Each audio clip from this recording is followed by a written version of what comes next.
তবে কি ভারতের সঙ্গে সম্পর্ক উন্নত করতে চাইছে বাংলাদেশের অন্তর্বর্তীকালীন সরকার?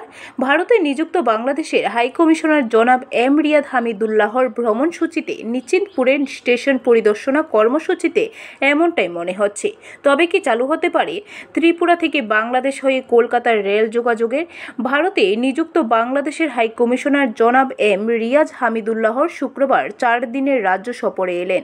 শুক্রবার সকাল 11:30 নাগাদ আগরতলা অ্যালবার্ট এক্কা পার্কে শহীদদের স্মরণে পুষ্পস্তবক অর্পণ করেন তিনি। পরবর্তীতে 12:30 নাগাদ তিনি যান আগরতলাস্থিত বাংলাদেশ সহকারী হাই কমিশন পরিদর্শনে।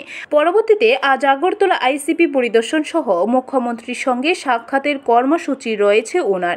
আগামীকাল আখাউড়া বর্ডার দিয়ে আশুগঞ্জ বন্দরের পাশাপাশি নিশ্চিন্তপুর রেল স্টেশন পরিদর্শনের কর্মসূচি রয়েছে ওনার।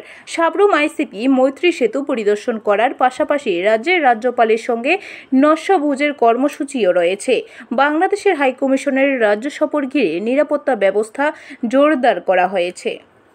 ব্যুরো রিপোর্ট, খবর ত্রিপুরা।